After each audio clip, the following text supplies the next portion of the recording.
Tonight we take to the skies with a battle of fire versus firepower. Welcome back to another matchup from Who Would Win Masters. I am Sam Proof on all of the socials, and in this episode, we are going to blast off with a clash of mythic arrogance versus engineered precision. It is Smaug versus Airwolf. But before we get to the choppa, let's introduce our guest debater. It is stand-up comedian Kevin Israel. Welcome to the show. We're excited to have you here. What is the latest in your world? I'm excited to be here. Just getting up, making people chuckle. Check out I recently revamped my website, kevinisrael.com. You can go there for all my dates and socials and my album, The Struggle Is Real. You can get that there. So go check me out and then come out to a live show and let's have some fun. Nice. All right. Now, normally I would ask, why did you pick this character? But I guess I'm asking, why did you pick this air crew? This character, you mean? I picked Airwolf because it was a seminal show in my childhood. I loved Airwolf. I actually had a recurring dream as a kid that I was flying Airwolf, and awesome. it's just one of those shows that was just such a flash in that moment. It took a cool looking helicopter, said screw physics, screw logic, screw science, and we're just making something bad and flashy with a lot of guns, and that's all that matters. And every episode was kind of the same, and we didn't care. We just ate it up between Airwolf and A-Team and any other, the Fall Guy. They were all the same, but they were cool guys, cool looking cars, helicopter, whatever. The 80s was the best. And a decade of cool guys and cool vehicles, right? Yeah, nice. yeah. Whether it's a spaceship, a Trans Am, or a motorcycle, whatever it was always a cool guy riding something, and I grew up wanting to be that guy. That's awesome. All right. My only reoccurring dream was the one about snakes, and I don't want to talk about it. That's what therapy's for. Why but it it always is have to be time. snake? Always snakes. I think that's what did it. It is time for the Tale of the Tape. This week's Tale of the Tape, I got that right here, is brought to you by the American Chewing Gum Association. Gum! Come on, people, start chewing it again. Please. Oh, God, please. The Zoomers aren't into it anymore, and we're dying. It's so sad. Gum! Why did I take out a second more? It just goes on like that. It's very depressing. Anyway, here is the Tale of the Tape. Smaug is a massive fire drake found in the world of Lord of the Rings. He was created by J.R.R. Tolkien and first appeared in the novel The Hobbit back in 1937, while Airwolf is a military attack helicopter that did a variety of Cold War-themed missions. Airwolf ran for 4 seasons from 1984 to 1987 and was created by television legend Donald P. Bellisario. Initially, the size advantage has got to go to Smaug, as he is hundreds of meters big, while attack helicopters of that era were more along the lines of 15 meters big. However, size does not equal firepower, as Smaug only had to contend with modern military. I don't think that line is written.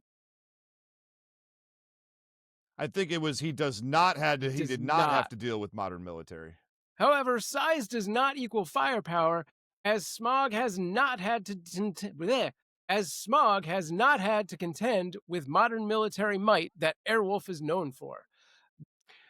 This is a battle that could go any way at all, and probably will. But before we get started, Kevin, it's time to introduce your opponent for the battle tonight. I am contractually obligated to say that not only is he the grand champion of Who Would Win? Is that a thing? Is that true? But also he looks dashing in a Hawaiian. Is that true? It's Ray Stakenas. Ray, what is going on? What's up? Samuel Proof. I do look good in my Mystery Science Theater 3000 Hawaiian shirt. And I am excited to finally get Kevin Israel on this show, because I have it in for Kevin Israel. And I'll tell you what, some of us have kids and immediately let ourselves go. Others have kids and immediately turn into the Incredible Hulk. And I am going to say right now, I'm angry, I am jealous, and someday I will ask Kevin Israel how he got to be so prominent in the world of bodybuilding, and he'll just tell me it was hard work and diet and exercise, and I will tune out. Yeah, I gotta say my hoodie is doing double time tonight, so that's nice. It's good. Oh, All right. Should we just get into it? I believe it is time for the rules in under a minute. Here are your rules for Who Would Win Masters in 1 minute. Number 1, there will be 3 timed rounds with counterpoints allowed. Number 2, characters will have no prior knowledge of their opponent and no outside interference will be allowed. Number 3, keep the characters in character. Outliers and crossovers will be given less weight.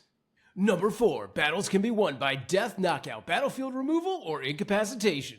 And number 5, after the battle, I will give my unofficial opinion as to who wins and why. However, I am just one voice. It will be up to all of you on our social media and our Patreon to make your voices heard as to who won. All right, and with the rules out of the way, there will be 3 minutes on the clock, and Kevin, as our guest, you will be starting us off with the team of Airwolf. Get ready. 3 minutes on the clock, starting now. Do you hear that, Ray? Do you hear it? Can you feel it? That was one of the greatest theme songs 80s action TV ever produced, and it heralds your swift and violent demise. For across a wasteland lies a massive mountain, a volcano. Within its depths of this earthen fortress rests a fearsome power, so terrible only few knew its name. No, I'm not talking about Sauron, but I am talking about soaring. Of course, I speak of only the legendary Airwolf, defender of the skies, and terror to would-be evildoers everywhere. This aerial predator is unlike anything Middle-earth has ever witnessed, forged not by magic, but by the ruthless logic and technology of the Cold War. Faster than sound, invisible to radar, and armed with enough firepower to devastate a band of Uruk-hai, the roar of Airwolf's twin engines would make the Eye of Mordor weep, and a mere dragon quiver like a hatchling. This supersonic gunship is a flying machine of war. Twin chain guns, heat-seeking missiles, stealth armor, and a pilot with the soul of a warrior poet. Airwolf is a threat nothing like the world of hobbits, dwarves, and orcs could ever handle. Stringfellow Hawk doesn't need a ring. He doesn't need an army. He's got Airwolf, the ultimate fusion of man, machine, and mayhem. And today we're not fighting over gold. No. We're in a battle for aerial dominance, and by the end of this sadly imbalanced battle, Smaug and Ray will learn that even dragons can burn. This isn't swords and sorcery. This is a war. The only fantasy here is that Ray and his giant salamander have any chance. Smaug ruled the skies for centuries until one man and one machine from the 20th century turned 30 up. seconds remaining. Then Airwolf screams across the horizon, and dragons stop being legends, and they become targets. Armed with some of the highest tech weaponry the day had to offer, and some of the most advanced defenses that we had ever put into a vehicle, Airwolf it's not even a match here. It's going to be an embarrassment, because this ancient lumbering dragon who's so lost in his own ego and greed is never going to be able to handle the attack power of a supersonic helicopter like Airwolf. And not only is it the helicopter, but it's the man piloting the helicopter with his cool, accurate, and deadly ways. Stringfellow Hawk is going to pilot this into nothing more than a quick and easy victory. This shouldn't even be 3 rounds. This should be 1 round, because from a distance, it's only going to take 1 shot, and Smaug is going to fall bloated and sadly from the skies. This one is going to go only to Airwolf. I'm sorry, Ray. I love you. All right, Ray. It is time for your point number 1, 3 minutes on the clock, starting now. Boy, I felt like I was watching a documentary film, like about like a deer in the wild being chased by a crocodile. But that's not what this battle is at all. I am a big fan of Airwolf. I am a big fan of crazy militarized 80s action shows, the A-teams of the world, the Airwolves. When I was a kid, I used to eat that stuff up. But today, we are not here to celebrate. Well, we are here to celebrate Airwolf just a little bit. But what we are here to do is defeat Airwolf, because Airwolf is a machine, not a breathing, living creature. which means that under duress, a machine is just like armor, and it will crumple under the fire of Smaug. Smaug is powerful in a world of very powerful creatures and wizards and all of the above. Smaug is the strongest dragon in his entire world, and that is saying something about the world of Middle-earth. Even when he does, in fact, die in the story. And let's face it, both Airwolf and Smaug have their defeats at one point or another in the timelines that they exist in. When he even goes down, he doesn't go down like a chump.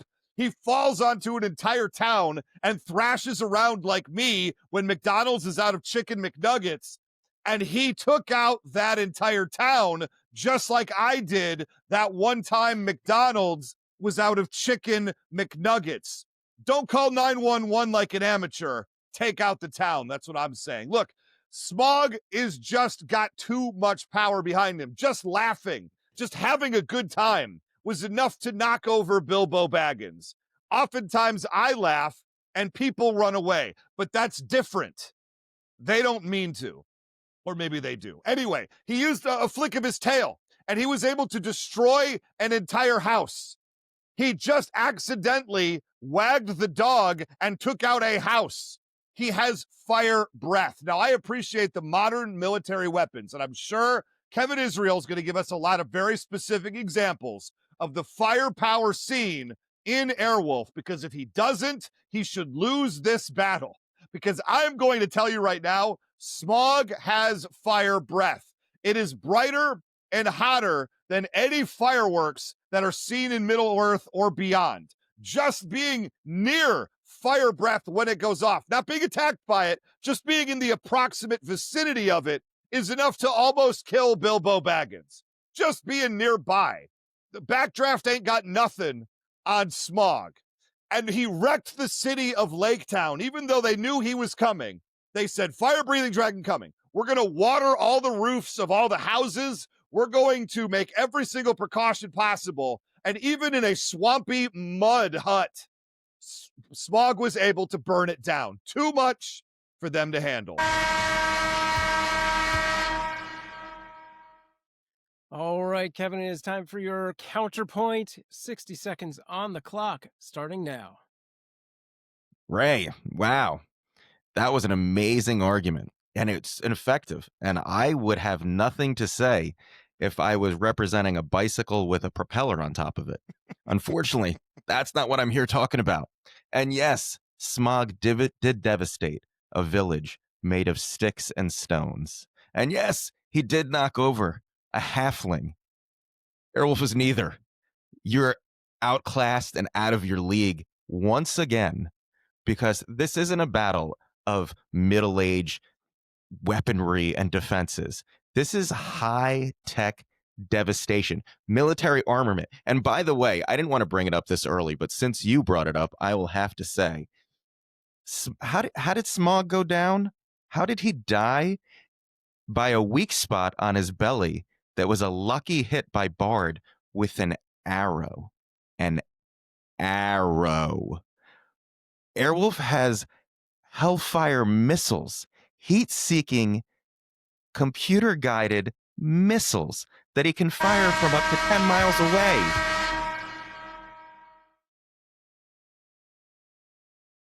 Oh, cut off just before you hit the spot, but I think we'll be right back after this break.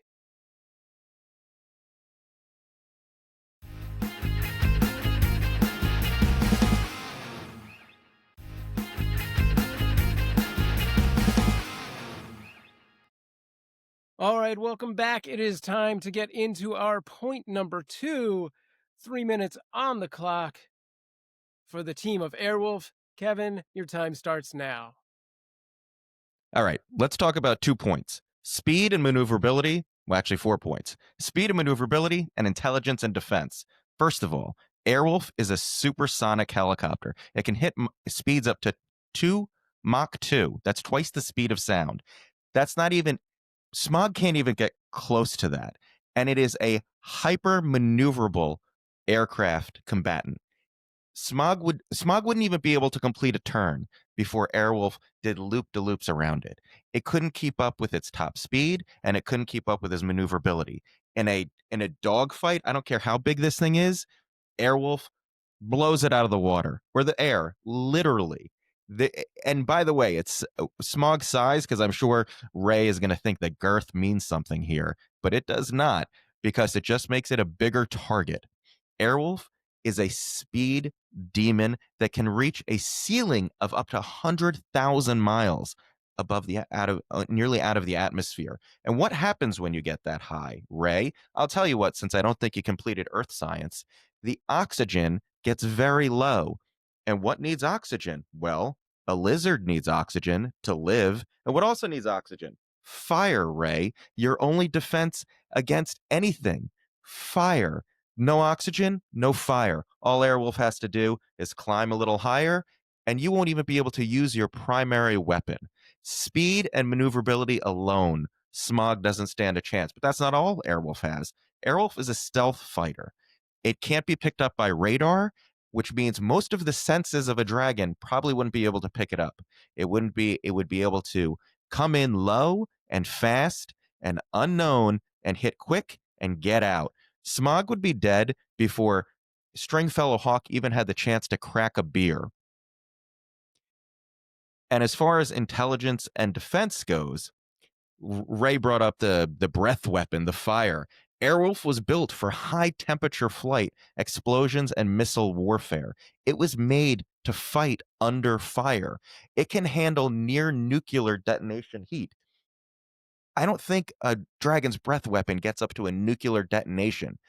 Maybe its breath weapon could do some damage to Airwolf, but Airwolf would never get that close to Smaug to allow it. How would Smaug possibly get close enough to Airwolf to use its main attack mechanism? 30 seconds remaining. It would never happen. Between Airwolf's radar and computer array that picks up foes near it, but its ability to lay out the battlefield and know where all of its enemies are, Smaug doesn't stand a chance. It would be the biggest target on a small battlefield that Airwolf would take absolute advantage of. Speed, maneuverability, intelligence, and defense. It's not even fair. All right, but what is fair is Ray also gets 3 minutes for his point number 2, which is on the clock right now. And Ray, starting now. Yes, absolutely. Now, here's the deal. Sorry. There we go. Sorry, team. Hold on one sec here. My computer's freaking out on me. Okay. We are... Y'all can hear me, right? Yes, sir. Okay, great. Sorry, Mike. All of a sudden, everything just got real wonky on me. Okay, there we go. We caught up. Okay, sorry, everybody. Here we go. Sorry, my computer's locking up, and that's where my notes are. Just closed my notes on it. Doesn't matter. God bless America. No, you're bringing it so far. I'm very thrilled with the job that you're doing. Maybe a little too thrilled. Sorry, team. It's all good. Take your time. I don't know. Well, I'm thinking of buying a desktop to replace this computer because it's showing its age at this point, and everything is slow. Yeah. Okay, here we go. All right. And begin. So what I hear you saying, Kevin, and first off, you're doing a phenomenal job with Airwolf so far today. I might have come in a little bit overconfident, but I wanted you to feel overconfident after my point number 1. And I feel that you've fallen into my trap now because you're talking about Airwolf flying up 100,000, meters? I don't know how math works. Up into the air. To me, that sounds like running away. To me, that sounds a lot like something we call battlefield removal. And if Airwolf wants to leave the field of battle and lose this fight to Smaug because it's scared, I wouldn't blame them at all. Look, Ernest Borgnine has the heart of a champion, but even he would be cowed to heel by the sight of Smaug bearing down on him. Now, the thing to mention with this is that Smaug is so much bigger than Airwolf. Airwolf is, you said 15 meters in size, or maybe that was the intro. Well, Smaug in the movie is 427 meters long. He's so big I don't believe that Airwolf could even do it. Do you remember that scene in Gulliver's Travels when the little munchkin dudes are like flinging up whatever they can at Gulliver, and he's like, wow, that has no effect on me whatsoever. That would be the equivalent of all these fancy weapons being shot at Smaug, who's just too big and too well armored. He has armor plating of iron scales and hard gems on him on the outside of his body. Yes, there was one scale missing on his belly, but it took like an investigation and a whole conspiracy to drop him using that. And I agree with you. One arrow doesn't quite seem like it should have cut the mustard, Mr. Tolkien. Mr. I invented all this. Mr. D&D is based on my work. I think that's bad writing. I think he needed a way to get out, and I think that's how he found it. Bad job, because generally speaking, arrows and other projectiles just bounce off of him effortlessly. No blade has been seen to be able to pierce him. We're talking about magical weapons here. We're not just talking about, regular old slings and arrows, right? At one point, Smaug got coated in molten gold. Coated in molten gold, and it just made him mad. And he got out and just was looking for something to kill. You talk about your infrared, what have you. Well, Smaug moves and flies silently and doesn't rely on radar. He relies on smell and seeing it. And I don't think Airwolf's going to get out of there. Just flying near something causes it to shake and creak. I could imagine just him flying by Airwolf would be enough to drop it out of the sky. And I would mention that Airwolf was once shot down in its own show in an episode titled Bite of the Jackal. It's ambushed and shot down just like Smaug would do. And they had to replace the tail rotor and fix it on the fly. Let me tell you, if the tail rotor goes out from just regular weapons, Smaug's fire will cause it to go out, and the second Airwolf has to land to make repairs. This battle will be over. All right, Kevin, you have 1 minute for your counterpoint. 60 seconds on the clock, starting now. I would not want to be Ray when he wakes up tonight and the ghost of Tolkien is standing over him to slap him upside the head for using his own writing as the reason that Ray couldn't hold up in this debate. That's really sad. Blame it on the writer, Ray. Come on. You're better than... No, you're not. You're not better than that, actually. You're right at that level. Ray, it's... I love you and I respect you in a way, but this is just sad. Yeah, it's one scale.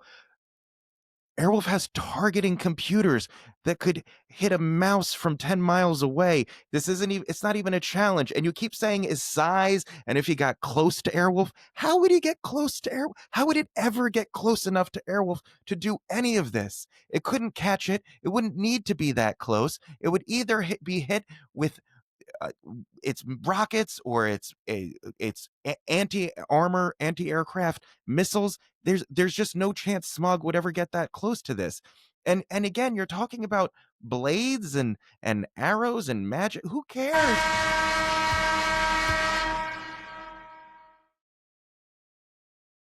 All right, it feels like this could go in either direction still, whether it is precise targeting or just an insane inferno and massive armor and all that stuff. We'll figure it out in our round number 3 right after this break.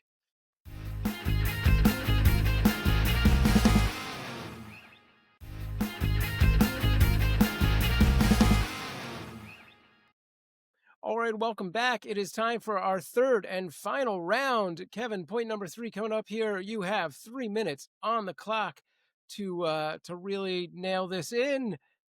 I don't like the way I phrased that, but that's what we're going with for lack of a better pun. All right, 3 minutes on the clock, starting now. Now, kind listener, you might be saying to yourself, but Kevin, you've only talked about defense and speed and maneuverability. Isn't Airwolf more than that? Is it just a fast, easy-moving, good-looking helicopter? Well, yeah, it is all of those things, but I saved the best for last because I knew I didn't even need to get to my point 3. I think if we stopped right now, I would win this one. But I'm going to put the nail in the coffin for Ray, or the arrow in the dragon's belly, as the case may be. Because let's get into Airwolf's offensive armaments. It has 4 50 caliber chain guns. It has 40 millimeter, 40 or 30 millimeter. There's some debate online about which they were. Cannon pods that can shoot uranium depleted, explosive, armor piercing armament. That alone would throw Smaug out of the sky.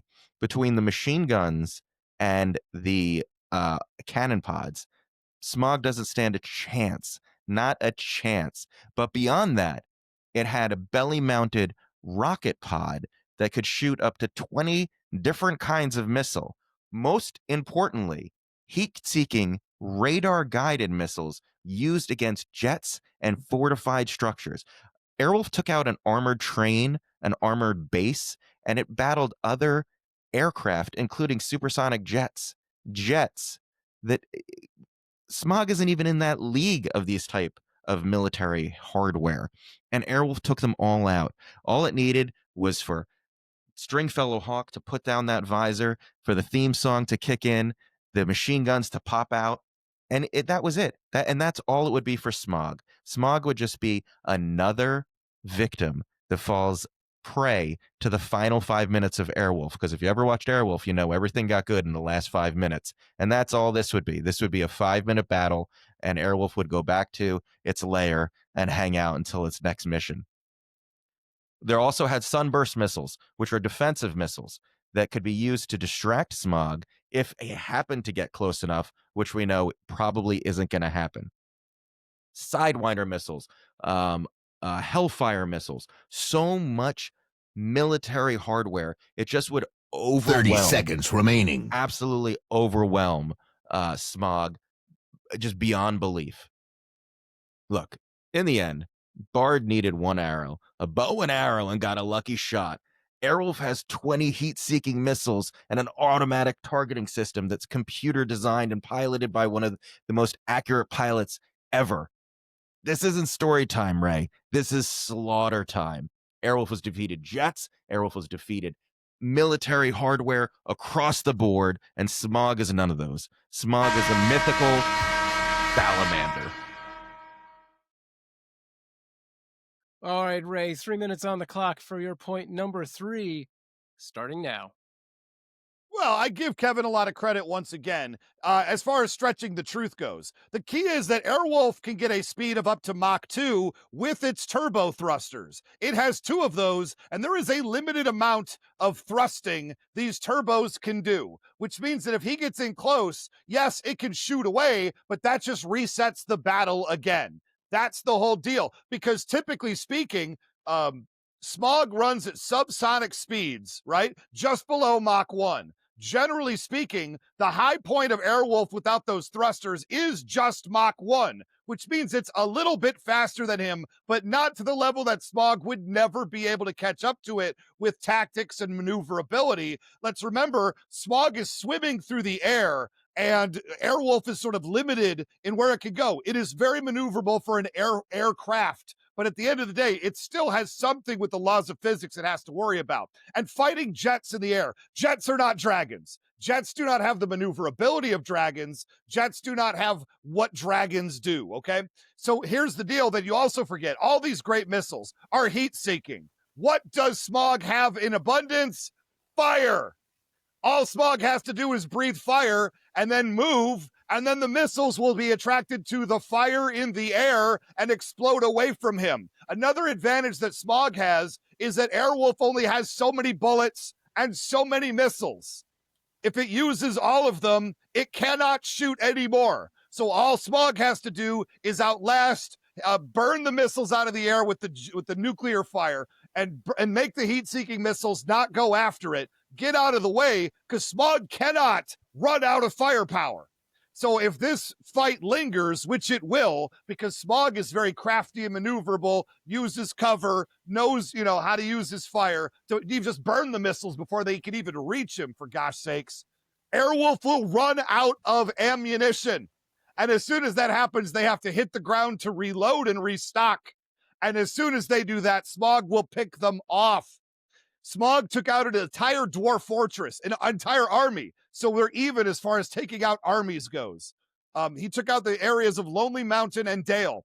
And when Bilbo Baggins wore the ring, the one that means nobody could find him, he goes invisible, Smaug could still smell him, and Smaug could still hear him. So all of your fancy, you can't see us with your radar, doesn't matter. He will smell you from miles away. He's also smarter, Smaug is, than anybody on that airship. And he's clever. I would argue that Dev is dumb and easily manipulated. And he has dragon talk. This is the big thing for me. He can manipulate the dwarves into mistrusting each other, but the crew of Airwolf has to work together. All he has to do is be real loud and tell them things and make them not believe in themselves and talk down to them. And they will start not acting like a team, mistrusting each other. And as soon as one cog in that crew's wheel goes away, the entire operation is blown.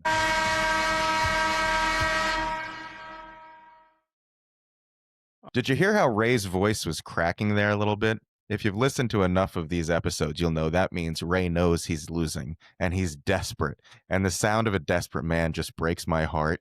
But you know what was also heart is going to get broken? Smaug's with a missile to his chest. Let's play this battle out. Let's just stop with this dancing around and play this battle out.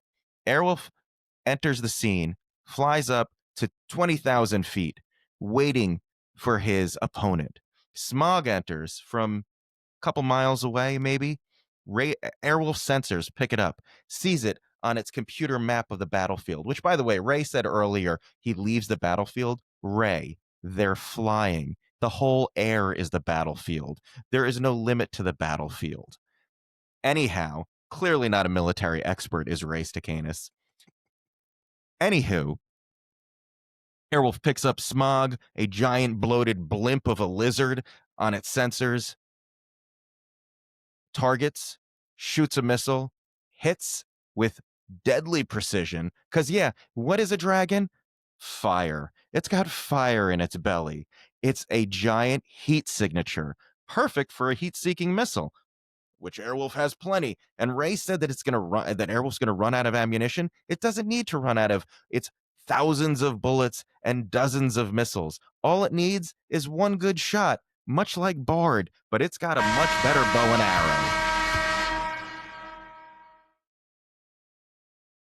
All right, and as Ray did not have counterpoints throughout the show, the final thought will be his. Ray, whenever you're ready. Kevin, you're right to call me out because my voice is going. That's because I didn't bring any water or hydration with me for like the second battle in a row. Or at least, two very recent ones. And that means my voice is already going out on me because I get amped and I get excited. And without some Pepsi Max to keep me going, show the can, I would be in deep trouble in all these battles. It's my own fault for my own lack of preparation, but lack of preparation is not what I feel as far as my ability to come into this battle, because you presented exactly what I thought you would. You misrepresented the speed a little bit there. I think their speeds are for the most part even, except Airwolf gets a couple of bursts, like the Nas canisters that Dom Toretto has in Fast and Furious. He's not using those the entire race, because he also wouldn't be able to maneuver himself if he did it. Anyway, the point with all of this is that their speeds are roughly the same, but the sizes are so much more. You can't comprehend the difference between 15 meters and 400 something meters. It is just like trying to topple the Titanic, with a sword. It's just not going to happen. You just don't have the strength and the power. Those missiles are great, but those missiles, they're not going to take out entire battleships. And that's basically what Smaug is the size of an entire battleship. And also, I think the worm tongue point is very important. I kind of ran out of time there in a moment in point number 3. But I think his ability to constantly talk and get into the minds of the Airwolf crew as he's able to swat their weapons and missiles out of the way and keep up with them and their maneuverability, I think planting that seed of doubt causes that crew to not work together. And one person misses a flip of a switch or pull of a lever, and suddenly the Airwolf ship doesn't do what they want it to do as a team. They're not together, and Smaug will swoop in, quite honestly, physically could just knock it out of the air if he could just run into it. And from there, all of this is a cakewalk for a monster the size of Smaug.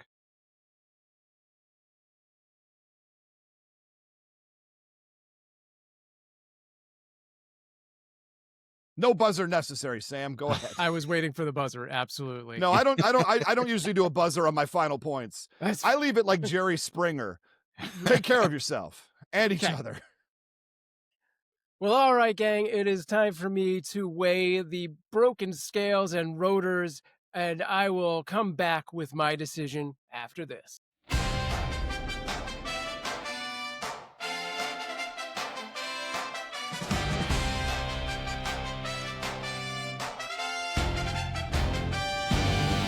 Sam has weighed all the points made. Two figures met in collision. Now let's find out who would win. It's time to hear Sam's decision.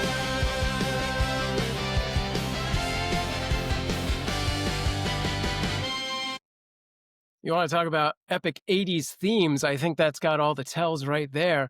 Listen, guys, this was great. This episode, like, you know, it started off with a lot of style posturing from Team Airwolf, I will say, but Kevin did bring the heat in points 2 and 3, citing Airwolf's heat-seeking missiles and maneuverability and a whole lot of other stuff. Ray answered with heat for seeking in a dragon's breath. Smaug's immense size does, in fact, make this an uncomprehendable battle. But also what's uncomprehendable is the claim that Airwolf can't be picked up by radar to a dragon that can hear and smell an invisible hobbit. Look, both debaters missed some points that I would have liked to have heard more on.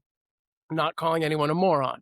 First and foremost, with Airwolf, aka the lady, Kevin touched on Stringfellow Hawk here and there, but diving deeper into both Hawk and the rest of the team felt like missing a mark. Much like Ray not talking up the black arrow that actually shot down Smaug, which was not a simple arrow, but possibly akin to the dwarven version of a missile. So the real question for me is, does Smaug outlast a barrage of armor-piercing bullets and missiles before Airwolf has to land and reload? Or does Airwolf, with their armor-piercing bullets, pierce Smaug's armor, or will they just get lucky and hit that spot? So for me, I have to say, luck be a lady tonight, I do believe that the armor-piercing bullets do the job whether or not they hit that missing scale. But this is not up to me. It is up to all of you, the listeners, to vote on.